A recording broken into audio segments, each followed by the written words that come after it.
और जी, जो रिश्ते करवाने वाले होते हैं उन पे तो बहुत बड़ी रिस्पॉन्सिबिलिटी आ जाती है और आप बड़ी सोच समझ के ये काम शुरू करते हैं, बिकॉज़ ये एक तरह से चलें एक अच्छा काम तो है, लेकिन इसके साथ साथ एक बहुत बड़ी रिस्पॉन्सिबिलिटी भी है कि आपने दो फैमिलीज़ को मिलवाना, उनकी पूरी इन्वेस्टिगेशन करना, उनके बैकग्राउंड चेक करना बहुत बड़ा काम है।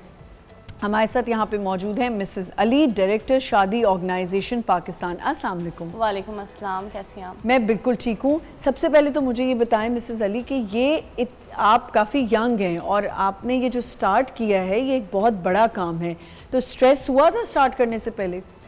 नहीं, basically my husband is founder. Okay. और ही स्टार्टेड इन 2003 और हस्बैंड स्टार्ट उन्होंने रिश्ते करवाना शुरू किए थे? क्योंकि उनकी एक जनरेशन वाला आ रहा है हिसाब, ऐसा है कि उनकी ग्रैंड मदर ये करती थी, उनकी मदर करती थी।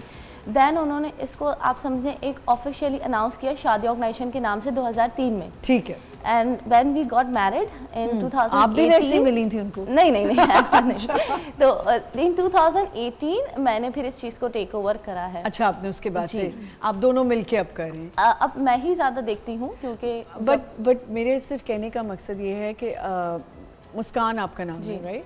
मुस्कान, एक बहुत बड़ी रिस्पॉन्सिबिलिटी है ये कि आप दो फैमिलीज़ को मिलाओ, फिर आपने सबको चेक भी करना होता है कि उसका बैकग्राउंड क्या है, इसका बैकग्राउंड क्या है, तो ये एक बड़ी रिस्पॉन्सिबिलिटी। तो क्या आप पूरी फुलफ़िल करती हैं रिक्वायरमेंट्स जो लोगों की हैं?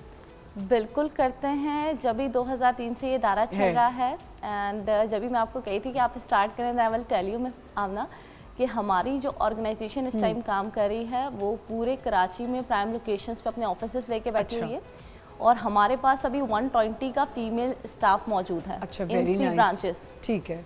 और ऑल ओवर हम लोग कर रहे हैं, कोई 400 से ऊपर का नेटवर्क है हमारा। हम लोग बहुत पैशनेट हैं।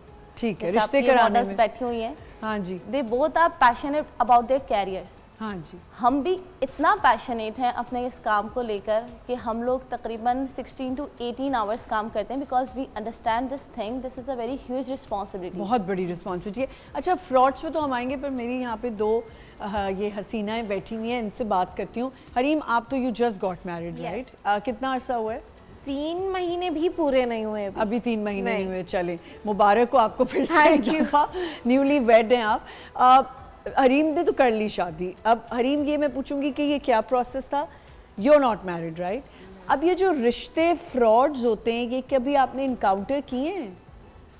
अल्हम्दुलिल्लाह, आई डोंट थिंक सो कि मुझे कभी कुछ फेस करना, लेकिन सुनने में आया बहुत सारे, कुछ फैमिलीज़ में, कुछ फ्रेंड्स में, इनफैक्ट मेरी बहुत क्लोज रिलेशंस हैं जिसमें मैं ये कहूँगी लड़कियों के साथ नहीं, लड़कों के साथ हुआ। और लड़कों के साथ बहुत ज़्यादा होते हैं जो हाईलाइट नहीं किए जाते। लड़कियों की छोटी छोटी बात भी हाईलाइट कर दी जाती है, ये हो गया वो, बिल्कुल। बट बॉयज़ के साथ बहुत ज़्यादा होता है। सही। मैं एक छोटी सी बात बताती हूँ। हमारे एक फैमिली फ्रेंड है, बहुत वेल सेटल, पढ़े लिखे, तमीज़ वाले लोग हैं। उनका रिश्ता हुआ एक उनके घर का सबसे खूबसूरत लड़का, जिसको हम कहते हैं कि वाकई होनहार, खूबसूरत, टैलेंटेड। एक तो टैलेंट के साथ एक इंसान का हुस्न अखलाक भी होता है, इज़ वेरी गुड।